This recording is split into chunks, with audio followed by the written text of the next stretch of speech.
welcome to the Transformational Podcast, a conversation between brothers about practical ways faith is impacting our lives. We invite you to join us on this journey as we are learning to let faith transform the way we live. We are glad you are with us today and look forward to sharing our journey with you. Now let's jump in. Welcome to the Transformational Podcast. You've got myself, Robert, the Marine from Maryland. You got Chris, the pastor from Paradise. Yo. We welcome you back. We thank you that you're listening, following with us, and learning to let faith transform the way you live. That is obviously why we do this. We do it not just because, not just because we're just looking for something to do on a Saturday or just trying to catch up. Do it because we feel like this is what God called us to do, and we're being obedient to that calling. But more importantly, we're doing it to help yourself and even ourselves, frankly, grow in a stronger, closer relationship with God in our daily walk. That being said, Chris, we're going to be jumping into Hebrews, talking about Samson today. That'll be fun. I can't wait. But before we do that, what do you have? What's let you go first? What's going on in your world this week? Maybe even today. I've had a really cool week.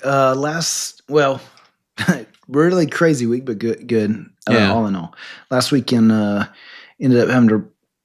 We were supposed to leave for spring break on Sunday, but on Saturday something was going on with my wife physically. She was in a lot of pain. Ended up taking her to the hospital that morning, and we were there for a long time. And they ran tests and things like that. And literally everything checked out, and the doctor was like, "I believe that you don't feel well. I really believe you." Yeah. He was like, "But these tests are checking out well and like they should." Anyway, we prayed through it and all, and I think there was spiritual warfare involved, and it is what it is. God,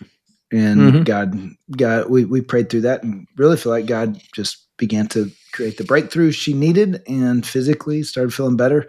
So we ended up leaving a little bit later than we anticipated that last Sunday.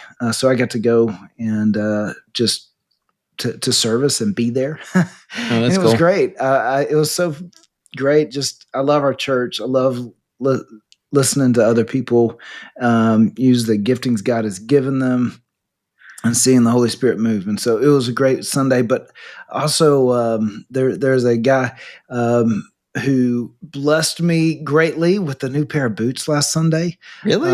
Yeah, dude, they're so sweet, dude. I'm going to be wearing them this Sunday. So, what are they? What are we talking like? Work boots? Fancy boots? No, they're fancy. They're black felt boots, fancy, dude. All I'm right. telling you, I'm going to be new boot goofing tomorrow. All right. So I'm just saying, man. Scuff the bottom of them. You're going to slip around. Man, they're so nice. So I'll be wearing those tomorrow. But so that was end up leaving that afternoon for Broken Bow. Went up there with some friends of ours and got to enjoy some time up there. Went on some hikes, and man, we had a little bit of rain part of the time, but man, some beautiful weather the rest of the time. And so just got to enjoy some time with some other they're basically like, they're friends, but they're like family. So love getting to spend that time up there. And then man, I've got a wedding tonight, and actually it's one of our listeners. Okay. One of our friends. Who's getting hitched? It's Jack. So congratulations, Jack. I'm sure Congratulations, Jack. You may miss this episode. I don't know. You'll be on the honeymoon next week. And so and hopefully Chris doesn't mess it up. Don't mess it up, Chris. I'm not doing it. I'm just in the Tinder. No, because he's marrying Parker, who is Rocky's daughter. So Rocky, my executive pastor. He got it. Rocky's going to cry. Sense. He's going to cry through that one. So, I was going to say, you do realize Rocky won't get through that, right? No, Rocky's just going to be boohooing the whole time. No, it'll be great, though. It'll be fun. So Rocky always does a great job with it. But it's been a fun week, man. It's just good times. That's awesome. What about you, man?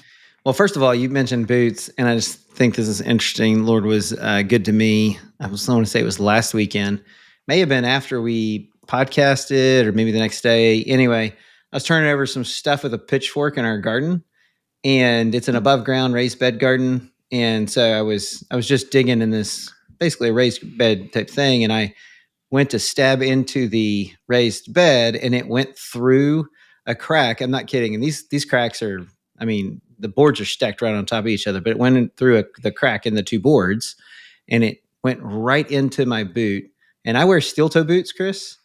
It literally nicked the steel toe as it went into my boot, and it went across my toes. God, dude. But God was good because, and I don't even know how, it missed everything. Wow. In all my toes. And I'm not talking like a small, tiny little bit of fork. It went all the way in. I couldn't get it out. I had to take my foot out of the boot to like get it unstuck because that's where it was. And so yeah, God was good with me on that one. I've had really good success with these steel toe boots, never having a problem. I bet you swing the pitchfork a little differently from then on, huh? Well, I definitely didn't swing it at myself anymore. And who knew that Joker would go through that boot the way it did? It didn't That's pretty crazy, dude. I mean, think about it. It went through two pieces of wood and then through the boot. It was impressive. Yeah. So now, it's just too strong, Robert. It's all the it's the dad strength over there. That's right. Yeah. There ain't any muscles here. It is all dad strength. Whatever. Just grit. Yeah. So the weekend in and of itself was good. Weird, frustrating Wednesday that went from morning to like super late. But when I went into Thursday, it was coming out of Wednesday, which was frustrated, and I was like, Lord, I need you to go. I need you to go before me today. Like, I really need you to go before me. I need you to give me favor, grace, etc.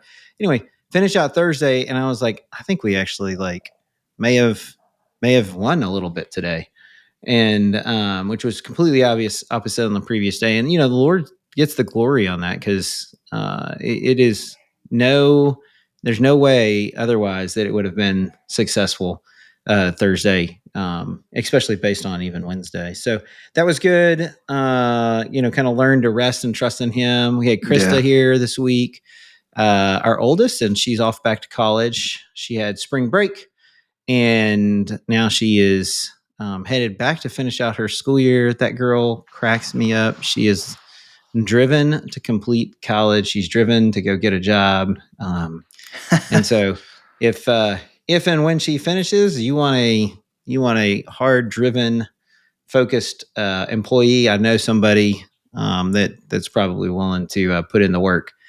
That's definitely just her nature. But yeah. What else? That's about it. We like I said, I just got done doing more yard work today. Not the pitchfork type yard work, but the moving mulch. I think I must have moved like 5 yards of mulch or something crazy. But my back is not what it used to be, but it's hanging in there, so that's good.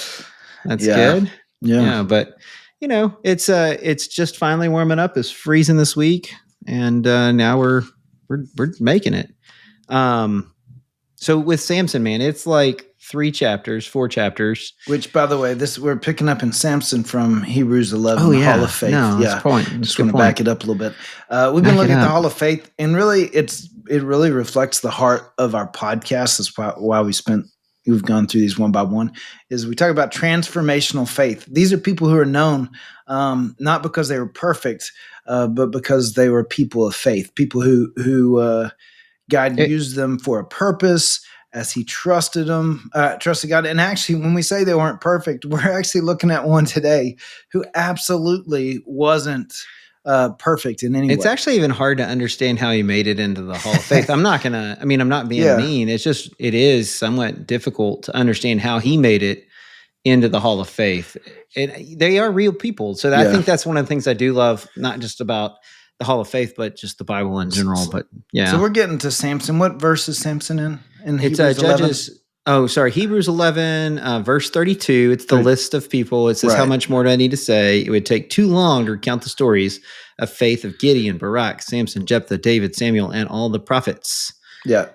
And it says, by faith, hang on real quick. By faith, these people, I just like this part, so that's why I want to. It says, by faith, these people overthrew kingdoms, ruled with justice, and received what God had promised them. They shut the mouths of lions, they quenched the flames of fire, and escaped death by the edge of the sword. Their weaknesses, oh man, that's good stuff. Their weaknesses was turned to strength. They became strong in battle and put whole armies to flight. And then it kind of goes on from there. So, talks a little bit about, and it kind of keeps going, but those are the high points on these folks that we're talking about. So we're going to look at Samson, and Robert, Samson was a pretty tough man, but his father, Samsonite, was a real hard case. Oh my gosh. I can't believe you just did that. I was wondering where you were going. Man. I was absolutely, when you said Samson was a really tough man, my red flag, the warnings just went off. And I was like, where is he going with this? Yeah. All right. Julie says that I get a look in my eye when I'm taking us somewhere. So anyway, I may have seen that. I don't know that I can disguise the look or not because I'm so excited about it. Anyway, no, it's good. Now, did you think of that on your own, or you just found something that you thought was hilarious? Heard it before, so I had to look it up so I could say it the right way. That was funny. All right, yeah. So Samson, a pretty tough man. Yeah, we see his story in Judges 13. Yeah, Judges 13. So in Judges 13, we see that his mom, there was a man named Manoah from the tribe of Dan, which is one of the Israelite tribes, in the town of Zorah. His wife was unable to become pregnant, and they had no children. So she's considered barren. Then the angel of the Lord appears to his wife, to Manoah's wife, and says, "Even though you've been able to have unable to have children, you will soon become pregnant to give birth, and so be careful. You must not drink wine or any other alcoholic drink, nor eat any forbidden food. You will become pregnant to give birth to a son, and his hair must never be cut, for he will be dedicated to God as a Nazirite from birth. He will begin to rescue Israel from the Philistines." He will begin to rescue Israel from the Philistines. Now, a couple things interesting. Just with this. First of all, the Nazirite creed, or the Nazirite vow is found elsewhere in Scripture, but basically it's not eating certain foods and dressing a certain way and keeping your hair uncut. And so he's just saying, he's affirming, hey, be sure of these things. However, the other thing I would say is that, Robert, don't you think that there's a call on our heart as parents that maybe we don't always hear, that when God blesses us with children, that we need to acknowledge that God desires us to raise them in a certain way as well? Yeah. No, I think so. And, in this case, maybe not as a Nazirite, but they're still a gift from God who have a purpose, and he has a plan for them. Well, for sure. And in this case, he had this moment where he was chosen. And it does say, he sets us apart, and, he knows us in our mother's womb, etc. In this case, he was chosen by the Lord, and he was set apart. He was set apart because he said, hey, your son's going to be a Nazirite. Now, it's weird because when you look at the rest of Samson's life, it's hard to see that. It's hard to see how God picked him and chose him and the rest. And I think, I don't know, man, sometimes, you mentioned your own kids. And so, you have kids, and I have some, and most of them are really good. But there's occasionally where I'm like, where did you come from? Like, what? I never taught you that. Like, that's not something that you learned from me. Right. Well, and obviously our job is just to raise them in a certain way, but they're still going to get to a place where they make decisions based on what God's and I guess what's going on in their life. And I guess my point is in those moments, I think the part two of that, and I'm learning now, and I'm not whole yet, I guess you could say, I'm learning now that part of it is, I didn't teach them that way, but God has a plan for them. God has a purpose for them. And to your point, it's my job to kind of like keep them in between the boundaries as they move down that way, or in between the rails as they move down that way. So I guess the thing that I'm pointing out is that, like, I think there should be a level of intentionality, like spiritual intentionality. I have parents ask me from time to time, like, should I make my kids go to church, or should I? And I get the question. They're like, I don't want to force it on them. I want them to be able to choose. And I was like, hey, here's another way to think about it. Like, do you make them eat certain foods? Now, nowadays, there's the answer is sometimes no. We just let them eat whatever they want, which is not healthy for them either. But Oh, then that's I'll a good point, though. Not healthy for them. right. It's Continue. not healthy for them, right? And Robert, to your point, like, yeah, you could just let them choose what they want to choose, but spiritually that's unhealthy for them. Really, if you want to set them up for success, if you truly believe that God has a plan for them and his plan is better than any human plan, and that his way is the way to life, if you really, I believe, out of love, you should bring them to church with you. And it's not see it as forcing him on them, but more or less surrounding them with him so that they can get to a place to see his goodness and his greatness for themselves. So I think, Yeah. unfortunately, I think it's really just the bias that we've heard so much of our life is forcing it on them. I don't think it's forcing. I think that you put them in an environment where they can experience his goodness for himself, and you do it regularly so that they become aware of his good, where he is, around him all the time in his blessing. So Yeah. anyway, that's not really the point of this story, but No, I but I think just there's some something that things that we jumped should. out. There's Yeah, some things we should just do as a family, and yeah. that's Well, one of them. and I guess this is just another point to just as you read scripture, like obviously that's not the point to the story, but God can Yeah. still speak through these parts to our own hearts. I mean, that's what way He does for me. I see this and I feel like God's going, "Hey, the way you raise your sons matter to me. So are you listening to me? Are you asking me how I want you to raise them? Are you asking me how you want me to Yeah. step into their lives?" And And to so your that, so let's go to verse 8 here. Let's get yeah, back on it yeah, because I think this is speaking to your point. It says, Manoah prayed to the Lord, pardon your servant, Lord. I beg you to let the man of God you sent come to us again, or come again to teach us how to bring up the boy who is to be born. And I'm willing to bet that Manoah, when he heard the boy will be a Nazirite from the womb, and then it says that he will begin to essentially free deliver the Israel from the hands of the Philistines. yeah, Um, he's probably like, okay, well, I mean, if that's it, like, what am I supposed to do? What's my responsibility as the parent? How do I bring him up? And so God heard him, yeah, and I love this. He shows back up. God sends the angel of God, goes back to his wife while she's out in the field. And, but again, Manoah's not with them. So the wife says, hey, he's here, the man who appeared to me the other day. So they bring him out there. She's, are you the man? Blah, blah, blah. Gets down. And I love this. Manoah says, when your words are fulfilled, what is to be the rule that governs the boy's life and work? And the angel of the Lord answered, your wife must do all that I've told her. Basically, I already told you. like, Listen done to told her. you. Yeah, yeah. And that was the message. Like, that was his thing. Like, I've already told you, and now you've heard it from me. Go do Yeah, that. And so yeah, I think sometimes God tells us some things, and we're like, so exactly what do you want me to do? Like, yep, told you it's in the Bible. Go ahead, knock yourself out. Told you were listening to the Transformational podcast. Go do that. Told you you were in a sermon, you were convicted, you heard me. Still yeah, need you to go do that. yeah, And so I just think that's an interesting moment there in the passage. yeah. So yeah, it's a request and a response that's required.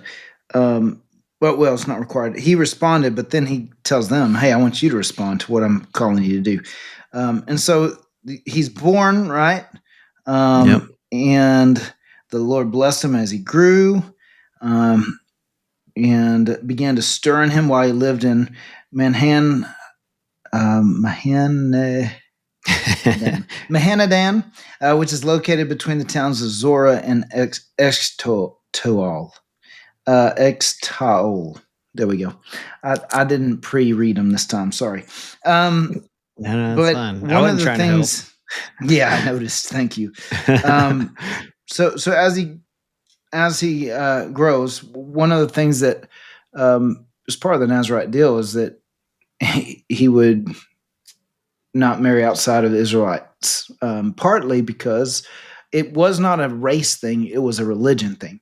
The Yep. Philistines specifically worshipped Satan, more or less, false gods, but Satan at its core is what they worshipped and what they served. And so what does he do? He grows up and he marries a Philistine woman. Um, He doesn't and listen. And the yeah, reason why, right? The reason why God didn't want him marrying a Philistine woman, and honestly, that was the whole purpose that God said, "Hey, when you move into the land, I'm going to push out the people that are live there, and I want you to slaughter anybody who's basically, I want you to kill anybody who's left behind. I don't want you intermarrying with them because these people worship Satan. And if you want to know what they did, go read in Leviticus what God forbids the Israelites to do, and there's some pretty graphic things there, and you're like, yeah, that's disgusting. What in the world? Like, why is that even there? And it finishes that chapter, Chris, yeah, with because this is what the people in that land did. yeah, That's yeah, why. It's because this is what the yeah, people in that land did. And he goes, I don't want you intermarrying these people because I don't want you doing that stuff. yeah. I know if you do intermarry, you will do this stuff. And so, yeah, that's kind of the purpose. But does he listen? No, he Nope. doesn't. He actually tells his parents, say, "Why do you need to marry her? Can't you find someone in our own land, a fellow Israelite you could marry?" And Samson told his father, "Get her for me. She looks good to me." Um, and um, so And it as was a they're part of God's plan, right? That's the yeah, thing it was is still that part of God's plan. Yeah, he was still God going to use was it. using it to confront the Philistines, and that's why I wonder with Samson at this point in his life if he knew what his calling was. Yeah, I don't know. I don't know. I wonder if they. It doesn't say whether his parents talked to him about it or Yeah, not, but I but wonder because he hasn't. God set him apart to basically begin to free the nation of Israel from the Philistines, yeah, and instead of being about that business, he's trying to marry him. yeah, yeah, You yeah. know, and God's like, all right, So we're going to I use would this to say pick a maybe fight. yes. So maybe he doesn't, but no. But anyway, verse 5, as they're going to Timnah, which is where the Philistine woman was. A young lion suddenly attacked Samson near the vineyards of Timnah. At the moment, the Spirit of the Lord came powerfully upon him, and he ripped the lion's jaws apart with his bare hands. He did it as easily as if it were a young goat, but he didn't tell his father and mother about it. When Samson arrived at Timnah, he talked with the woman and was very pleased with her. Later, he returned to Timnah for the wedding. He turned off the path to look for the carcass of the lion and found the swarms of bees made some honey in the carcass. He scooped some with his hand and his hands into his hands and ate it along the way. He also gave some to his father and mother, but he didn't tell them he'd taken it from the carcass of a lion. Now, this was part of one of the things that he violated. He wasn't supposed to touch dead animals, Dude, so right? much about this. Yeah, I mean, he is absolutely so it's funny because we don't read it. We read it through, I guess you could say, modern day eyes. Right. We don't see this as what's really going on. Right now, Samson is going off the rails. Yes. He is going off the rails. He's marrying somebody he shouldn't be marrying because of their religion that is about worshiping Satan. And they have this entire, I want to say law. It's called Leviticus. They've already been given it, and it's what sets them apart as clean versus unclean, and it's about what's sacred and not sacred. And so, what does Samson do? Violates that. Not only did he kill it, which is okay, so he saved himself. He came back and he ate honey out of a dead animal. I mean, like, there's so many things that are going or are not, or I should say, are in violation of what God is kind of, I guess you could say, giving him direction to do. Now, I Right. do find it interesting. I've never personally torn a young goat apart. Um, No, that was but the way funny. It's they, like as yeah, easily as a young goat. like we know Okay. what that is. Yeah. But it sounds like it's, I don't know. To me, it sounds hard, but now it says he basically did the same thing to a lion. So, and it says the Spirit of the Lord came powerfully upon him. Mm-hmm. I guess it didn't matter that he was not necessarily walking step in step, stride for stride with the Lord. And I say Yeah. that, Chris, partly because I think sometimes we think we have to get our act together, or sometimes we think we get so focused on like the rules side of the house as opposed to the grace side of the house, the legalistic side of the house. Like, oh, I can't, I don't want to go before the Lord until I get cleaned up. I don't want to Right. go do what God tells me to do because I got all this baggage, and I don't want to this until I can do that, and blah blah blah. God's just That's not necessarily why God uses you. That's He's right. using you to his own purpose, to his own Yep. end. Be willing, I guess, is our thing.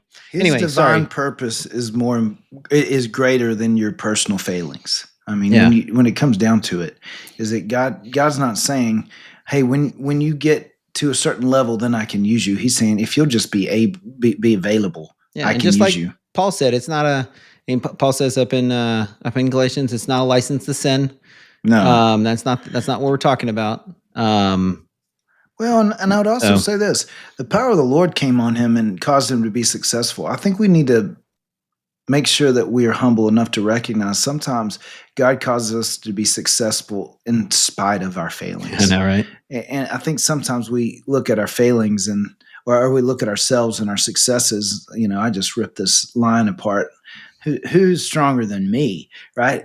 And totally missing the fact that I didn't do it on my own. I didn't have the success. I'm not in this place in business. I didn't have these sales. I didn't like if it weren't for God doing this for me because He has a plan and He has a purpose for me. He didn't do it because of me. He did it in spite of me.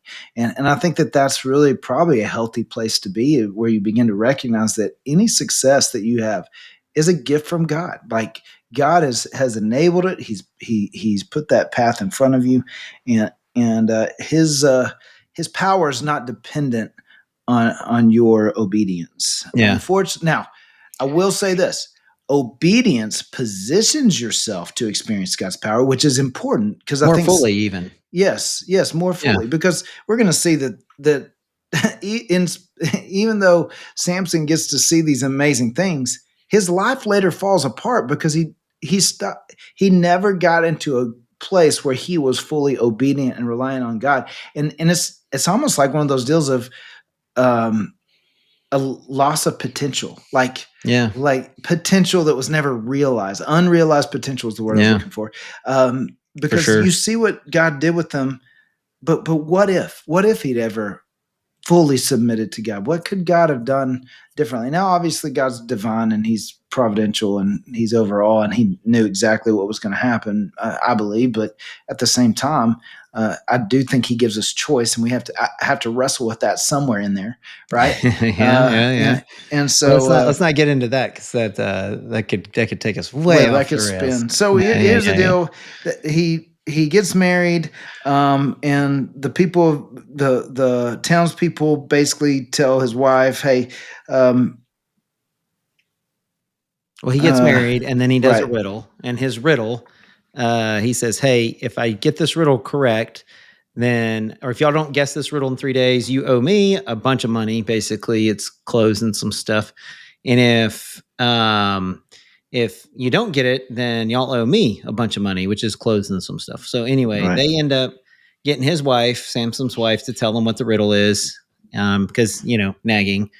And we're just gonna skip by that, Chris. We're gonna skip by it. We're gonna That's keep going. fine. We're We gonna keep should. going. This is not a No, it's message not a about marriage that. podcast. Yep. Yeah, Anyway, uh, because of Samson's wife, they actually learn the riddle, and then Samson gets, he's mad because uh, his wife told him the answer, and so now he has to go get 30 clothes and all this other stuff, and so Samson, to pay his debt, went to a town and killed 30 people to pay his debt, yeah. out of And once anger. again, it says the Spirit of the Lord came powerfully upon him, even in the midst of his anger and in the midst of really his acting on impulse.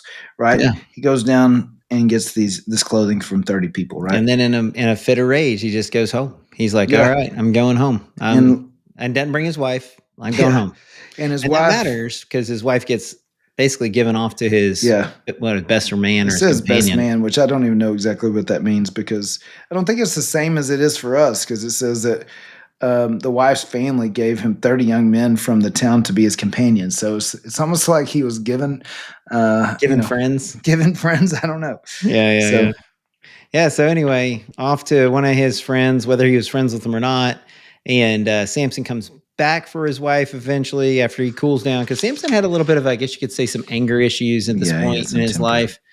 And so he comes back, and the father of the wife says, "Hey, I already gave her away."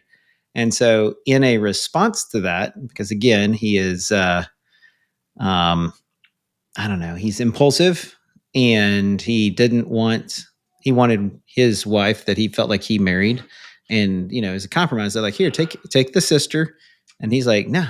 And so what does he do? He goes and grabs a bunch of foxes, ties their tails together, because this is normal. First of all, I don't even know how you do this. Yeah, foxes aren't going to just sit there, and they're not like Yeah, yeah. pets. They're not I domesticated. know. How did And he then do he this? like fastens a torch to the pair of, so ties two foxes together, puts a torch in their tails, and they basically catches their crops on fire. Basically, they run through the fields, catching all their crops on fire. And when the Philistines were mad, and they're like, "Hey, who did this?" He's like, "Yeah, it's me." And Samson, at this point, is takes essentially, I want to say, he shirks his duty again. See, he was called to begin. I think that's the most important piece of this. He was called to begin the liberation of Israel. And what he does is he sets their fields on fire, and he goes and hides in a cave. Yeah. Like that's what he's doing. And so you're kind of like, Samson, what are you doing, man? Like, God has empowered you to do more. He has given you, he comes mightily on you to do more. You can see that with God's power, his spirit, you can do more. And he, in a fit of rage, catches a field on fire and goes to a cave. Yeah. It's like, like you said, unfilled potential or unmet potential there. And so the story kind of goes on where Philistines essentially go to Judah, and they're like, hey, we're going to attack Judah. And Judah, in verse 10, the people of Judah ask, why have you come to fight us? And the Philistines say, we have come to take Samson prisoner, to do to him as he did to us. And 3,000 men of Judah went down to the cave in the rock of Edom, and said to Samson, don't you realize the Philistines are rulers over us? What have you done to us? Which is interesting, right? 3,000 Yeah. men to go get One man. Samson. Yes. Yeah, one man. And oh, by the The way, original Jason Bourne. yeah, I know. The Philistines didn't go get him. You know what I mean? Yeah. They were like, yeah, well, we haven't had a good go of it. Could you go grab him for us? Yeah. So anyway, they said sure, and he says, don't kill me. I'll let you tie me up. So the Judeans. Yeah. You like what I did there? I took Judah and I turned it into You Judeans. did it. You did well. I thought that was, yeah. Anyway, in verse 13, they agreed, we will only tie you up, hand him over to him. We won't kill you. So they bound him with brand new ropes. And I think that data point, that note right there in the scripture, 2 new ropes, is to help everybody realize these aren't old crusty ropes. These are ropes that should have held. So as they approached Lehi, the Philistines came toward him and shouting. The Spirit of the Lord came powerfully upon him. This is Samson. And the ropes on his arms became like charred flax, and the bindings dropped from his hands. And so basically these ropes literally just kind of fell off with his ginormous muscles. Yeah. I just see him in like, he's like all tied up and he just flexes, right? He just bam, flexes, does a whole like Terry Tate chest pop, and the entire ropes just drop to the ground, right? And so he finds the first jawbone of a donkey, and he ended up killing 1,000 Philistines with the donkey's jawbone. Yeah. Yeah. So he kills them. And when he was finished, it says when he finished his boasting, he gave a little bit of another poem, if you will. He threw away the jawbone, and the place was named Jawbone Hill. But then verse 18, I find this interesting. It says, Samson was now very thirsty, and he cried out to the Lord, have you accomplished this great victory by the strength of your servant? Must I now die of thirst and fall into the hands of these pagans? So God caused water to gush out of a hollow in the ground at Lehi, and Samson was revived as he drank. Anyway, I found that interesting that he still, in his mind, God used his strength to do it. He didn't realize that he was using God's strength. The God's strength was the one he was giving him, which I think it's telling because of that pride always comes before fall. That when you begin to take credit for what God has done, it will never actually turn out well for you. So yeah, goes on and says that one day he went to the Philistine town of Gaza. Real quick, on the verse 20, the one right before that. Yeah. I thought this is and just it's a verse that I don't think I've ever seen. Samson led Israel for 20 years in the days of the Philistines. So after this great victory, he is essentially leading the house of Israel or the people of Israel, judging is what it says, for 20 years in the days of the Philistines. It, because it skips forward to this went to Gaza, I do wonder what that really means Yeah. when it says he judged him, because you have this period of Samson's life where it seems to be wasted potential. You have this where it says he judged for 20. Chris Is that and you or me? no, it's you, man. No, it's not me. It's not me. No, Oh, it's hold totally on. I know you. what it is. Be right back.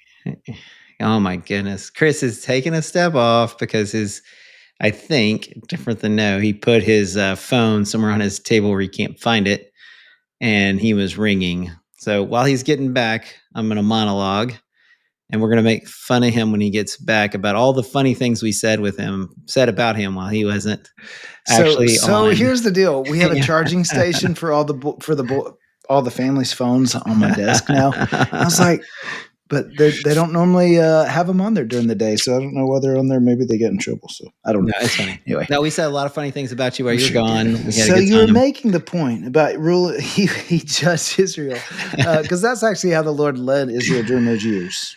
But anyway, Yeah, so he has this wasted potential before judging Israel. It says he judged for 20 years, and then we skip to this next verse, which is he went to go see a prostitute. And I'm just like, what happened in the 20 years? It yeah, feels like it's missing a part. yeah.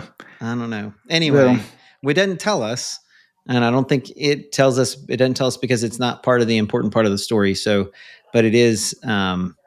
Those are the types of things that always make me want to kind of like pick and look a little more yeah. in depth. Well, I So, think it's a little picture of God allowed him to be in a place of leadership, but then you see the deterioration and the downfall yeah, really starting with this prostitute. I had someone ask the other day, like, how does a pastor like make that decision, talking about a pastor who'd failed miserably in yeah, ministry and it was publicized. I said, they don't make it. They don't make that decision one day. There are 100 or 200 or yeah. hundreds of little decisions between where they once were and that final step before they make that last decision. It is one little compromise after another. It's one little, oh, it's not the big deal. It's one of those pride and arrogance and compromise, and they all add up. I feel like you see this. He ruled for 20 years, and then it's like, but here's basically What was a going little on? picture of the downfall that was to come. Yeah. So you want to go into it? Yeah, go Samson ahead. 16? We'll probably have to speed up a little bit, but yeah, Yeah, no, we got stuck a little bit. I yeah. think we can skip this part, honestly, because really the point of this one is he goes to this town. He ends up sleeping with a prostitute. That's not a point of it. The point is the Philistines are like, hey, we got him right where we want him. We're going to catch him. And Samson, because he is awesome, basically takes their gates off of their hinges, which are the gates aren't anything small. And he takes them to the top No. of the hill, almost almost just to mock them. Yeah, well, and it also gates were like important for security for these towns. So he ripped off their security. Without gates, enemies could easily invade, and so the fact that he picked them up and took them away, not only did he free himself, he left them vulnerable as he And did. So. the scripture is trying to highlight, or at least really articulate very clearly how strong Samson is at this point. Yeah, And is a strength that it defies comprehension. And that's important because enter Delilah. enter Delilah. Yeah. Yeah, And yeah, so Delilah is a woman that he ended up falling in love with. The Philistine rulers went to her and said, hey, see if you can lure him into showing you the secret of his great strength. So they think for sure he's got some sort of like talisman or something up his sleeve that's making him strong. And so what does Delilah do? And this is where Samson is weak, right? He's weak yeah. in women nagging him. Yeah, he says, please tell me what makes you so strong. And he says, well, if I were tied up with 7 new bowstrings that had not yet been tried, I'd become as weak as anyone. So the Philistine rulers brought Delilah 7 new bowstrings. She tied him up with them. She'd hidden some men in one of her inner rooms. And she cried out, Samson, they're here to get you. But Samson snapped the bowstrings and as if they were burned by fire. And obviously his strength was not discovered. So it happens again. She's like, "You've been making fun of me, telling me lies. Now tell me Yep. how." Does it with new ropes. Right. New Same rope, thing. same thing happens. Then she says, Tries "You've been again this making fun of time. me." Puts Right. his braids into a loom, like a weaver's His hair. loom. Yeah. The hair of his head into a weaver's loom. Same thing happens. Samson's essentially still mocking him. But Yep. then he what? Then finally, after she tormented him with her nagging day after day until he was sick to death of it. That's Sounds the verse. That familiar. is He verse 16. nags. Yeah, It says, "Finally, Samson shared his secret with her. My hair has never been cut." He confessed, "For I was dedicated to God as a Nazirite from birth, and my head was shaved, my strength would leave, and I would become as weak as anyone else." Now, I've seen people walk through the vow of the Nazirite, and this was literally the last straw, the one thing that he had not violated yeah. in his life, or that was seen to be violated. And so Delilah realized he had finally told her the truth, so he sent for the Philistine rulers, "Come one more time." And this time, when they bust in, he can't do anything. He can't shake free. It says, but he didn't realize the Lord had left him, so he was captured. They gouged out his eyes, took him to Gaza, where he was bound with bronze chains and forced to grind grain in the prison. But it says, before long, his hair began to grow back. I find that interesting because he was taken from his place and then put in a place where he has now to grind grain. They would push a grinding wheel in circles, and it took quite a bit of strength. It was a workout. So he was put his strength, his some level of strength was put to use. Yeah, whatever was left, it was the earthly strength, the Right. non-holy strength, the non-spirit of God strength is now put to use. I think it's funny they didn't shave his head or keep his head shaved. That to me, they let his hair grow back out. That's weird. Yeah, that's weird. I Yeah. think I would have been like, hey, I don't know if it comes with a hair or not hair. Let's just keep that guy shaved. Yeah, I'm just we've saying. never had good luck when his hair was past his ears. So let's just keep that guy shaved. Let's make him look like a Marine. Yeah. What are we doing here? So Anyway, the Philistine rulers had a great festival, offering sacrifices and praising their false god Dagon. again, Satan. This is why Right. Samson wasn't allowed to be hanging out with the Philistines. Which, by the way, I think is interesting when people start openly. Well, let me finish. It says, "Our God has given us victory over our enemy Samson." I think anytime people begin being very blatant against God and his people, they set themselves up to be judged by God, to be and defeated, his people, yeah. right? And so when the people saw, they praised their God, saying, "Our God has delivered us over our enemy. The one who killed so many is now in our power." And it says, half drunk by now, the people demanded, "Bring Samson out so he can amuse us." So they brought him out from the prison to amuse them, and had him stand between the pillars supporting the roof. Samson said to the young servant who was leaning by the hand, "Place my hands on the pillars that hold up the temple. I want to rest against them." Now the temple, was completely filled with people. All the Philistine rulers were there, and there were about 3,000 men and women on the roof who were watching as Samson amused them. Then First of Samson, all, that must have been an impressive structure to not just keep the people there, but keep 3,000 people above them. This isn't like modern day engineering. Yeah. Like that must have been incredible. For sure. How he got there, I find always pretty interesting. You mentioned it earlier when you talked about one decision at a time with Delilah. He's like, he's playing with fire. He's playing with fire. And Proverbs talks about how if you end up essentially cheating on some other man's wife, you're scooping coals into your lap, hot coals into your lap, right? Yeah. And so he's playing with fire, playing with fire, playing with fire. And finally, he ends up getting burned. He loses hair. Now he's here. He's been pulled in, and now his servant, which apparently he didn't hate because he's like, "Hey, put my hands up here so that I can rest." So then he prays a prayer that just shows a change of heart in Samson. Completely different man. Right? Not even the same person we've seen through the entire time, even. Yeah. It's interesting. I've heard people say you can choose to humble yourself before God, or God will allow you to be humbled or even Yeah. humiliated by the decisions you've made and the problems. However, it's not just the point of being humbled, it's the point of being repentant and being and turning back to God that matters, because he turns back to God, says, Sovereign Lord, please, or remember me again. Oh God, please strengthen me just one more time. With one blow, let me pay back the Israelites for the loss of my two eyes. Then Samson put his hands on the two center pillars that held up the temple, pushing against them with both hands, he prayed, Let me die with the Philistines. And the temple crashed down on the Philistine rulers and all the people. So he killed more people when he died than he had during his entire lifetime. Later, his brothers and other relatives went down to his body. They took him back home where he was buried. Samson had judged Israel for 20 years. It's just so what's the takeaways, Rob? What do we look at Samson? What can we learn from Samson? Like, what does God want us to know? What does God want us to do when we look at his story? I can't get over with Samson his calling.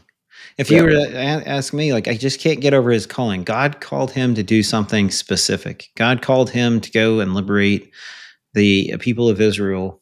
And when he didn't do it, but he still benefited from the blessing of God. So he's still getting Yeah. blessed because he's getting the blessing of the strength, but he didn't execute what God called him to do because he had that talent, right? And I think about the times where God's given me talent of something, maybe I'm good at something and I'm like, I'm not going to, and he's calling me to use it for something. I'm like, I'm not going to use it for that. Yeah. Anyway, so God gave him calling. He gave him a talent. Samson chose not to see that as a gift from the Lord. He chose Yeah. that to see that eventually he chose to see that as a source of pride. And frankly, Chris, he squandered it because he spent his time in self-indulgence. Yeah. Spent It his was all time, about him. yeah, looking at himself. And Yeah. I wonder sometimes, even with myself, and it doesn't happen often, but I look back sometimes and I'm like, all right, am I focusing on me? Like, am I using this gift of whatever it may be? So I do think, for example, the Lord's given me the gift of leadership. Okay. That's beneficial because I'm a Marine and I lead a bunch of people, right? So It's important. Yeah. yeah, it's helpful, right? And I think that's just something that the God has bestowed upon me. But if I start using that to my own end, or I start thinking for some reason that my ability to lead people is something that is of my own Yeah. end, um, I'm just telling you right now, it doesn't normally go well for me. Yeah. Right. And with the same thing that we see here with Samson, it didn't go well for him. And when he finally came to the final end, he goes, Please, God, love this man. Please, God, strengthen me just once more. He knew God humbled him, and he knew that his strength didn't come from his hair. His strength came from God. Yeah. And so I Yeah. think God's calling us to say, hey, you have a gift. It may be leadership. It may be 100 other things, frankly. Um, and he's calling you to say, okay, plug in, use that gift for me. Plug in either to the church, to the community, because he doesn't give that to you for it to be your own. He gives it to you to be a part of the family in some Mm-hmm. form or fashion, to serve him, to do his purpose. And so what could we know? God's given us a gift. He set us apart. What should we do? We should go use it to bring glory to the Lord. That's right. Yeah. So I love that. I think for me, there's a couple things, just big pillar reminders. God uses Yeah. imperfect people. Oh yeah, absolutely. He uses imperfect people. So don't think you have to be perfect to be used by God. He just asks him for you to be willing and realize and recognize that he can work even through our weakness. He worked through even Samson's True. failures. He Yep. worked through his weakness. And then also, I would say the importance of setting yourself apart. Yeah. When the last piece of Samson's life that he was set apart by, he finally gave into it. I think that we shouldn't just have one piece. I think we should be saying, God, what does it look like to be set apart in my life? How do I do this differently? What is my life? What does it look like to be a follower of Jesus in this line of work? What does it look like to be a follower of Jesus, to let you lead me in this work so that you can use me in this work? So I think there's something to be said for being set apart, and what does it look like to be set apart for God right where you are? I would talk about the dangers of impulsiveness and lust. It is a big Yeah, deal, right? it It was is. his downfall in many ways. I would say that one of the things that we see here is God's grace in second chances. I mean, he at the end of his life, God didn't say sorry, it's over for you. He gave him, but then also you mentioned this. Samson finally recognized where his real strength came from. Mm-hmm. He found, up until this point, he kept believing that his strength was because of himself or because of his hair. His real strength came from God. And I think it's just good for us to remember that our strength comes from God. But then the last thing, Rob, that I would say is Samson was chosen by God, but it didn't keep him from the consequences of disobedience. Yeah. Right? Just because you're chosen by God doesn't mean you're untouchable. Doesn't mean that God's going to rescue you from your consequences. He can rescue you through your consequences, but at the same time, it's recognizing that there are earthly consequences for choices to disobey, to do things our own way instead of God's way. Because ultimately, that's what we're choosing. We're choosing our way over God's way, Yep. and our way will always be a wreck. Yeah. God's way is the only way that will actually work. And so, just recognizing that there are consequences. And so, man, I look at it and I start looking at, why is he in the Hall of Faith? Well, because he had a faith in God's calling on his life. His ultimate act of faith. Really, he was the best actor in Scripture because his final act brought the house down, Robert. Oh my gosh, again. But We start and finish in with a dad joke. reality, Thank you. here's the deal. Here's the Okay, deal. go ahead. Go ahead. Bring us home. I think the thing to come back to, why is he in the Hall of Faith? Not because he was perfect, but because he stepped to God's purpose for his life. He ruled for 20 years. We don't know what he did for those 20 years, but we know he ruled for 20 years, and God used him for that purpose to begin to deliver God's people from Israel. He didn't even see the completion of it. He just recognized, hey, I'm going to step into this. And maybe it wasn't even till the end of his life. Now, he was calling out for vengeance for his two eyes, but he was stepping into it saying, God, you're the one who's given me power before. Will you give me power again in this moment so that you can use me? And I can, my final act will be an act of faith, trusting you. Yeah. Amen. Thank you for taking time to join us today. Our prayer is that you are encouraged in your own journey as you let faith transform the way you live. If you enjoyed hanging with us today, let us know by leaving us a 5-star review and sharing our podcast with others. We look forward to discussing what God is doing in our lives in our next episode.